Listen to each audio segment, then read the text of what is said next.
So yeah, help us welcome Abdulaziz Al-Fadili, a motorsport skilled champion who got the Saudi championship twice, and you've excelled in hill climbing and in time attack. So yeah, welcome. Thank you for having me. Thank you. Yeah, thank you for coming. Sorry for being late. It's really challenging outside. So we were just talking now, and I think it's a point you can just jump in. When you are a professional athlete and a champion in that matter, that adds more responsibilities for you because you become a role model for a younger you, like people who are young and they want to get into motorsports or into any sports in that matter. So what's your take on that, Abdulaziz? Yeah, definitely. I mean, being a role model in motorsport especially has gave us a huge responsibility for everybody who's watching. Either he is into motorsport or he is outside of the motorsport. So that pushes us as athletes to be very cautious when we speak, when we do, because the young generation especially, they want to see some role models happening either in motorsport and anywhere else, which is something that give us a huge responsibility to transfer the right messages. So we are trying to be athletes, especially if we are driving these cars and we are trying to race. So this is something that gave us some additional points, I say. Yeah. So another thing was I was just speaking with Hussein about him being the first Saudi rower and the role of a role model play. But for you in motorsports, you're not the first motorsport champion. So who was your role model and what inspired you to get into motorsports to begin with? Oh yeah, definitely. I mean, back in the days, I was working as a marshal. A marshal is a guy who is trying to, sort things out and help people out. And surprisingly, Prince Abdulaziz bin Turkey, who is the minister now of sport, was racing in Reem. And I used to see him as a role model. He's Saudi. He's a professional race driver now, and he's driving inside Saudi and outside Saudi. And it's been really inspiring for me, especially to see someone that I can relate to, that I can be as good as him when I grow up. And surprisingly, this is what is happening now. I followed my passion, and he's still a role model to me, by the way. That's amazing to hear. So Ammar, since you started your journey in tennis, till now, what changes have you seen specifically in the kingdom with all the investments that's been happening? How it's becoming this international sports hub on some level. Yeah. So what did you witness yourself, from since you started till now? Yeah, I mean, with the Dar'iyya Tennis Cup edition in 2019, from then on, there's been huge involvement in tennis. And you see it now with the recent investments and people just getting more involved in tennis. I mean, I think there's more to tennis than just being a tennis player. Can you give us numbers, like how many were you now? How many people are in it? Yeah, I mean, I'd say there's around 30,000 kids playing tennis in terms of the Tennis for All program in schools now that it's implemented. So we have a lot of numbers coming in, and I think we're just scratching the surface. I think with these big events and big investments in tennis and sports in general, we're going to see a lot more people getting involved. That's amazing to hear. Yeah. So another thing that I'd like to hear your ideas about is the technology and AI, since we're at Leap and Deep Fest. So I'm sure the technology have changed a lot, and it's helping a lot with the training, maybe injury prevention. So maybe we start with Hussein. How does it work for rowing? Rowing's an interesting example because I would say rowing is sort of still stuck in the 1800s regarding the equipment. Amazing to know.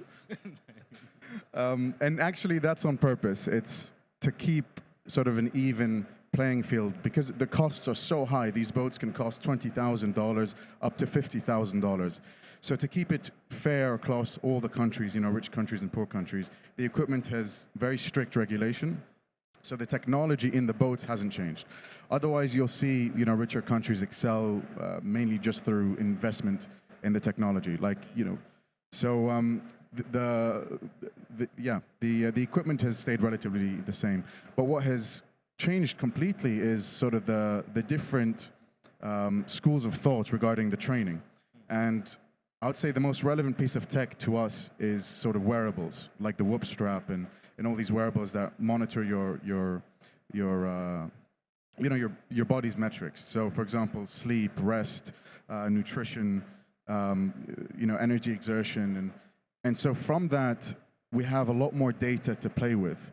And the traditional sort of training regime, which has been centered around just a lot of distance, a lot of a lot of quantity, now is being challenged by new training programs like high-intensity interval training.